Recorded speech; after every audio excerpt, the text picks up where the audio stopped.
What a great song from Gene Watson. And number one, it's Farewell Party on the Big Cat 105.5, Hardin County's best country. On the telephone with Gene Watson, he's going to be in concert in Bowling Green this Saturday at the Skypac, the Southern Kentucky Performing Arts Center. You can get tickets at theskypac.com. That's PAC. Gene, over the years, I heard you in concert back in the 90s, and your voice has stayed so smooth over the years. How have you done that? Well, I try my best to take care of it, Gator. As heavy as we run the road, as many miles as we cover, it's not necessarily the shows that takes its toll on you. It's the miles in between. And I try my best to take as good a care of it as I can. I try to get as much rest as I can. I don't smoke. I don't drink. And, that gives me a little bit of an edge. But, it's just hung in there. The good Lord gave me the voice. He can take it away anytime he wants to. I just try to take as good a care of it as I can. Yeah, that's you got to do that for sure. So in 2012, you put out the best of the best, 25 greatest hits. How hard was it to select the songs for that album? Well, that was one of the hardest things. I mean, we had to go down through the charts. Of course, I wanted to pick the selects, and we picked out 25. But then we could have gone another direction too, and brought out some of the album cuts that I had all the faith in the world in. But we recorded 25 best of the best greatest hits and left the door wide open to come with a volume 2, and which we thoroughly intended to do. And then I got wound up in doing a new CD project with the great Rhonda Vincent, and in fact we're supposed to go back in and start another project with her, a duet project, and then I plan on coming back and doing some original stuff. I've got so many things on my plate. I don't know what to do, Gator. Now I understand you re-recorded all those, didn't you? Yes, sir. I re-recorded all the 25 greatest hits and recorded them in the same key, same tempo. Tried to phrase them exactly the same. In fact, we had some of the musicians on these songs that were on the originals. Oh, cool. And I thought we captured it pretty good. So many people don't like covers, and me one of them. But boy, I was so precise about this and so particular that when I went to the studio to do this, I took the original tracks with me too to refer back to in case there was a question about how I was phrasing or tempo or whatever. I had the original. I would fall back on it, and I really did. I went back to the original several times. Because, things evolve. Over a period of time, you'll change this, change that, speed it up a little, change a phrase.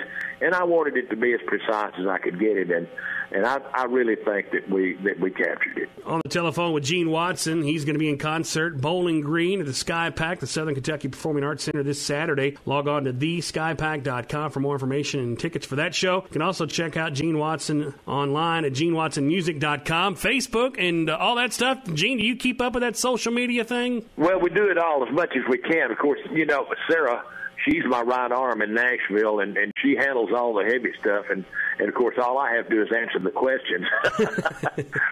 but really and truly, she's the go-between. She operates and reads all the Facebook stuff and asks me the questions and everything. And some of them is pretty hard to answer, but we really try to stay on top of it. Of course, me traveling like I do, it would be extremely hard for me to do it one-on-one. But with her help, we try to stay right on top of it. And I might add, the folks out there are just fantastic. They're heavy on the posts. I mean, when we put something up there, they're all over it. And we try to keep it pretty much up to date and with what's happening with Gene Watson on the road. So we appreciate them visiting with us. 2014, you put out My Heroes Have Always Been Country, a classic country CD. You covered a lot of musical heroes from over the years, like The Hag and Ray Price and Lefty Frizzell and others. How hard was it to choose the songs of some of your partners in crime from over the years? Well, actually, that was the hardest part, defining which ones had more influence on me than any of the rest of them.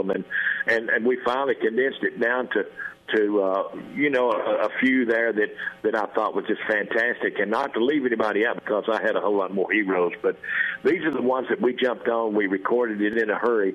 It's the only sessions that I ever went into in the recording studio that I didn't carry a lyric sheet.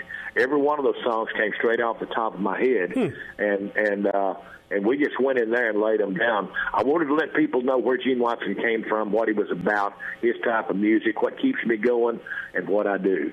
And I thought that this this CD would be a good trial run. And again, it leaves it wide open for, another one in the same vein, and who knows when that'll be. But I had a lot of fun doing it. I hope that people enjoy my versions of a lot of these songs that I was singing back before I ever had a song of my own. So hopefully they'll enjoy the CD, My Heroes Have Always Been Country. I really had a lot of fun doing it. On the telephone with Gene Watson. He's going to be in concert Saturday night in Bowling Green at the Skypac. Gene, you got time for one more segment? I got time for one more. All right, buddy. We're going to play right now 14 Karat Mine on the Big Cat 105.5, Hardin County's best country. Gene, I'll let you introduce that song for us. The first number one song for the year 1982, written by Dallas Frazier and Larry Lee. It was a good one.